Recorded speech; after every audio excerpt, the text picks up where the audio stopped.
Halo saudaraku semua yang dikasihi Tuhan, bagaimana kabarnya? Harapan kami, kita semua senantiasa baik dan selalu ada dalam lindungan Tuhan. Selamat berjumpa kembali dengan kami Wong GKJW.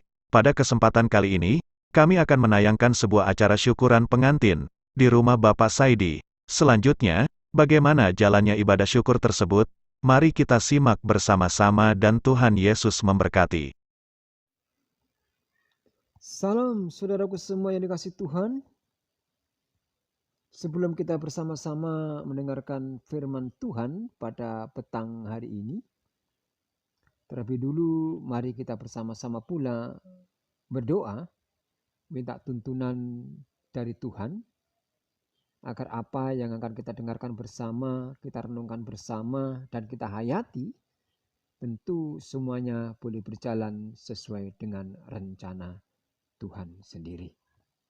Oleh karena itu, marilah kita bersama-sama pula mengambil saat teduh dan kita berdoa. Mari kita berdoa. Allah Bapa kami yang bersemayam di dalam tahta kerajaan surga. Pada petang sore hari ini Tuhan, kami kembali lagi sujud kehadirat-Mu yang suci dan kudus itu.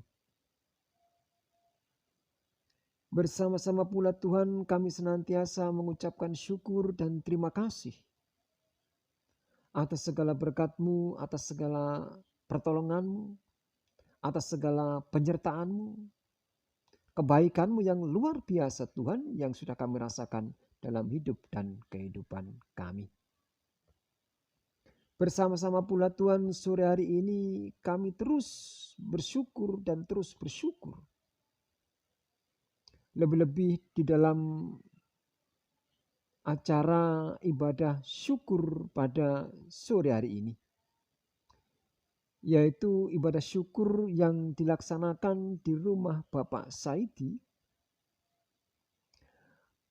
karena acara pemberkatan nikah anak Damai Kurniawan dan Septi yang telah dilaksanakan di Gereja Mutersari minggu kemarin. Dan semua berjalan dengan baik karena penyertaan Tuhan. Oleh karena itu, keluarga besar Bapak Saidi di sini saat ini mengundang kami bersama-sama untuk merasakan rasa syukur dan terima kasih-Nya. Begitu juga untuk mendasari rasa dan kebaktian syukur malam hari ini, kami akan mendengarkan sebagian dari firman-Mu. Yang bacaan kami malam hari ini terambil dari Perjanjian Lama, yaitu dari Mazmur 16. Nanti saya baca ayat 7 sampai dengan ayat 11. Oleh karena itu Tuhan, Roh-Mu yang suci dan kudus kiranya hadir di tengah-tengah persekutuan kami untuk menuntun kami sekalian, memberikan kami kebijakan agar kami mampu berkonsentrasi dengan baik mendengarkan sebagian dari firman-Mu itu. Dan kiranya firman-Mu itu boleh menjadi terang dan pelita di dalam kehidupan kami, boleh terus menata hidup kami untuk menjadi lebih baik daripada hari ini. Kami Tuhan yang sedang berdiri ini, yang telah dan sedang akan Kau pakai untuk menyampaikan firman-Mu, pakailah kami sepenuhnya. Agar apa yang kami dengarkan, agar apa yang akan kami sampaikan, tentu boleh berjalan sesuai rencana Tuhan. Hanya di dalam nama Tuhan kami Yesus, doa dan permohonan kami sore hari ini kami sampaikan. Haleluya. Amin. Saya ulangi dari Mazmur 16 ayat 7 sampai dengan ayat 11, saya baca demikian bunyinya. Aku memuji Tuhan yang telah memberi nasihat kepadaku. Ya, pada waktu malam hati nuraniku mengajari aku. Aku senantiasa memandang kepada Tuhan, karena Ia berdiri di sebelah kananku. Aku tidak goyah. Sebab itu hatiku bersuka cita dan jiwaku bersorak-sorak. Bahkan tubuhku akan diam dengan tentram. Sebab Engkau tidak menyerahkan aku ke dunia orang mati, dan tidak membiarkan orang kudus-Mu melihat kebinasaan. Engkau memberitahukan kepadaku jalan hidup. Di hadapan-Mu ada sukacita berlimpah-limpah. Di tangan kanan-Mu ada nikmat senantiasa. Berbahagialah bagi kita sekalian yang telah mendengarkan firman Tuhan, bahkan memberlakukannya dalam kehidupan kita hari lepas hari. Amin. Baiklah Bapak dan Ibu, kita sambut firman Tuhan tadi terlebih dulu dengan dari Kidung Jemaat. Ada yang bawa HP, ada kok. Kidung Jemaat nomor 51, kita sama-sama belajar. Saya ini pingin bener bisa Kidung Jemaat nomor 51 ini. Kemarin istri saya salah, ini saya ulangi lagi, mudahan bisa ya. Engkang saking Mutersari mbok menawi saged kula suwun radi banter mawon. Kidung Jemaat nggih. Kidung Jemaat nomor 51. Nanti kita pujikan bait 1 dan 2. Kitab suci hartaku. Kitab suci hartaku tak ternilai hargamu, dan seterusnya. Kemudian bait kedua, Alkitab membimbingku pada juru selamatku dan membuatku sedar bila aku tak benar. Saged mboten iki? Saged nggih? Nah, sing saged kula suwun radi banter. Nggih. Kitab suci. Ngoten paling nggih. Kula sing saged kula suwun narik radi banter. Kidung Jemaat nomor 51, kita pujikan bait 1 dan 2, kitab suci hartaku. Monggo. Kitab suci hartaku tak ternilai hargamu, olehmu terungkaplah siapaku sesungguhnya. 2.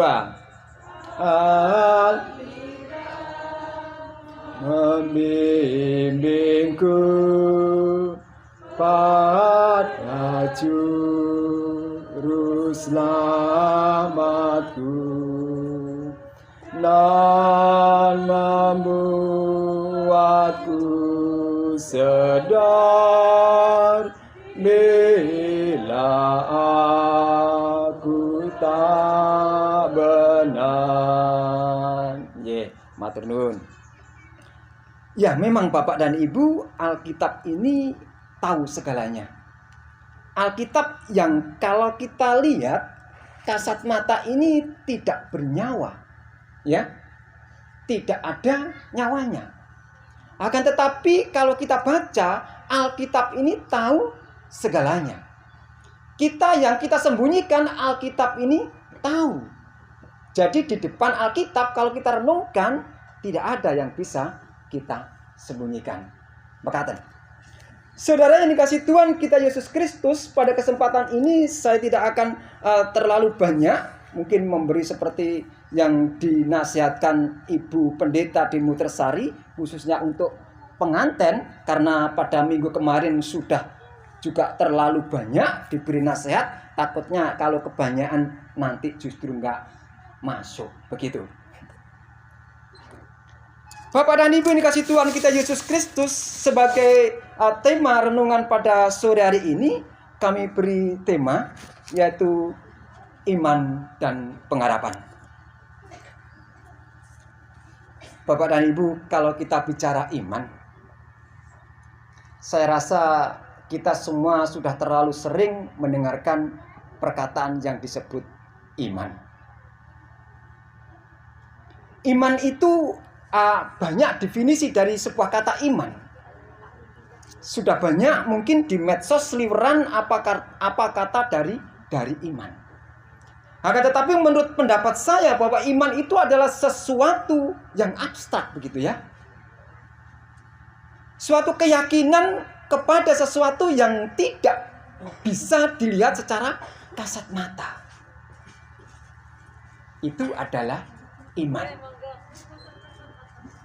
Oleh karena itu kadangkala zaman sekarang ini masih banyak orang yang tersesat hanya karena salah dalam memahami arti dari iman. Salah dalam memahami arti dari iman. Nenek moyang kita dulu, Bapak dan Ibu, juga beriman.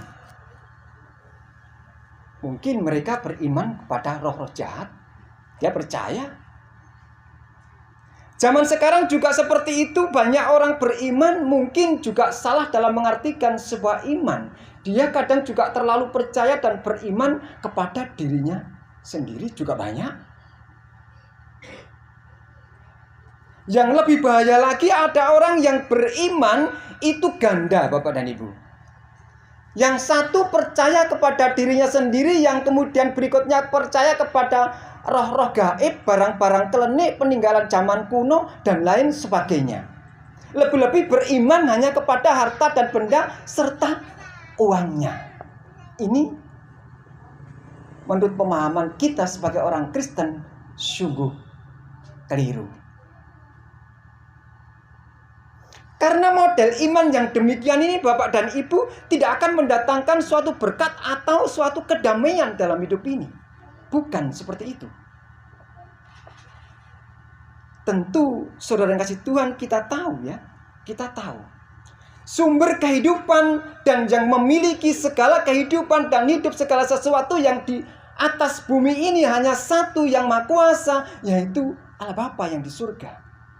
Itu yang punya. Kadang-kadang kita keliru dalam mencari suatu kebahagiaan. Kita beriman kepada yang lain, mencari sesuatu kepada yang lain untuk mendapatkan suatu kebahagiaan. Padahal sumber kebahagiaan yang mempunyai hidup hanya satu, yaitu Allah Bapa yang di surga. Kalau orang tidak beriman kepada Allah Bapa, jalannya sampun keliru. Apalagi orang yang menduakan imannya satu kepada Allah lain, satu kepada Allah Bapa, sungguh keliru sama sekali. Karena orang yang seperti itu tidak akan diberkati oleh Tuhan. Ini Alkitab mengatakan. Kita tahu Bapak dan Ibu, Allah kita, Allah pencemburu. Siapapun, kalau kita beriman kepada roh gaib, apa mau roh gaib itu kita madu? Mau enggak kira-kira? Ayo jawabannya. Apa mau enggak roh gaib kita madu? Tidak mau. Apalagi Allah yang Maha Kuasa, kalau kita madu, tidak mau. Oleh karena itu, saudara kasih Tuhan kita Yesus Kristus, iman yang benar hanya beriman kepada Allah Bapa yang di surga. Alkitab mengatakan seperti itu.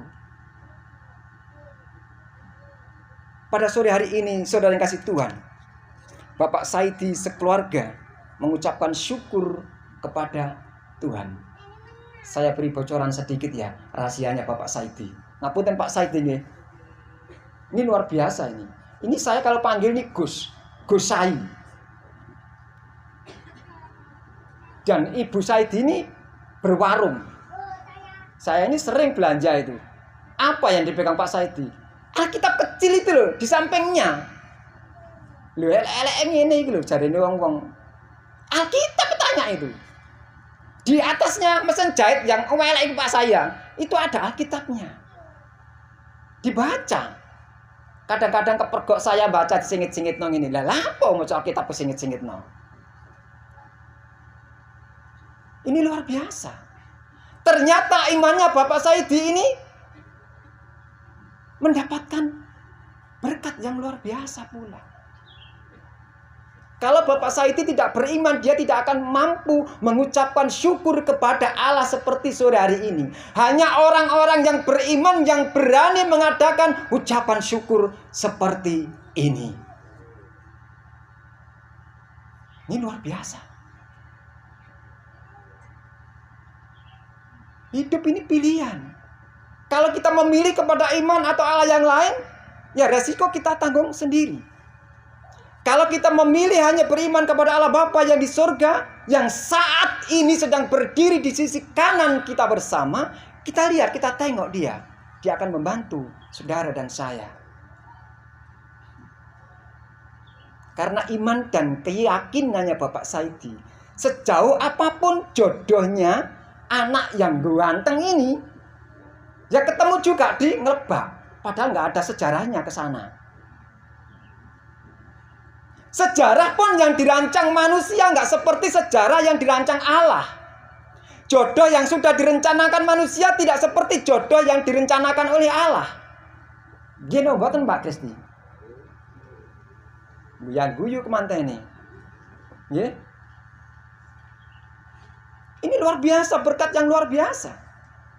Oleh karena itu, Bapak Saidi pada sore hari ini mengucap syukur hanya kepada Tuhan, dengan mengundang saudara dan saya untuk bisa bersama-sama menikmati rasa kebahagiaan keluarga di sini dalam menerima, karena anak laki-laki sudah mendapatkan jodoh pemberian Tuhan. Amin. Itu luar biasa. Oleh karena itu saudaraku yang dikasihi Tuhan kita Yesus Kristus, ini pengalaman, ini gambaran bagi saudara dan saya. Sekali-kali jangan kita percaya dan beriman kepada yang lain kecuali kepada Allah. Karena di luar Allah tidak ada berkat, di luar Allah tidak ada kedamaian, di luar Allah tidak ada kebahagiaan. Alkitab mengatakan, Allah tidak akan membawa saudara dan saya ke dalam dunia orang mati bagi yang percaya. Apa maksudnya? Berarti Allah ini akan membawa saudara dan saya yang percaya kepada Allah kepada suatu kehidupan yang penuh dengan kedamaian dan pengharapan yang luar biasa. Bukan dalam kehidupan dunia orang mati. Yang artinya,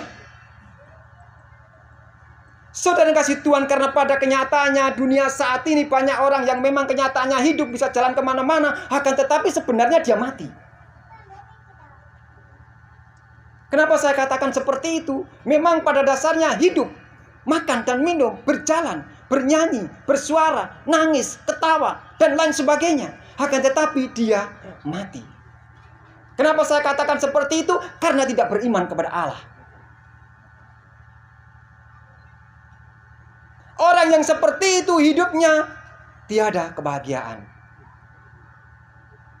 Berarti kalau hidup tiada kebahagiaan, ada di dalam dunia orang mati. Dunia orang mati, napa enten bahagia? Ada ndak? Ndak ada. Dunia orang mati penuh dengan kegelapan. Namanya sudah mati. Oleh karena itu anak-anak Allah ini diminta oleh Tuhan untuk senantiasa beriman dan percaya kepadanya. Jangan kepada yang lain. Karena iman yang lain tidak menjanjikan. Hanya Tuhan Allah yang menjanjikan kebahagiaan.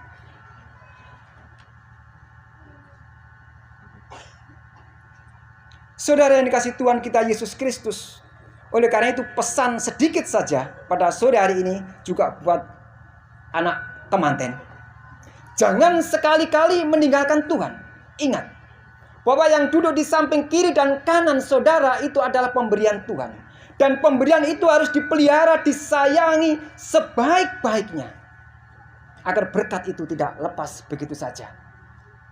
Dan agar kehidupan rumah tangga saudara benar-benar dibangun atas dasar cinta dan kasih setia dari Allah Bapa sendiri.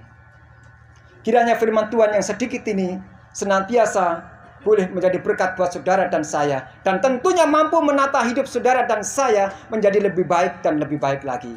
Tuhan Yesus memberkati kita semua saat ini. Sampai Maranatha. Amin. Demikian Bapak dan Ibu, jalannya ibadah syukur di rumah Bapak Saidi sore hari ini. Dan semua berjalan dengan baik. Akhir kata dari kami ucapkan selamat sore dan juga selamat berjumpa kembali di acara-acara kami berikutnya. Tuhan Yesus memberkati.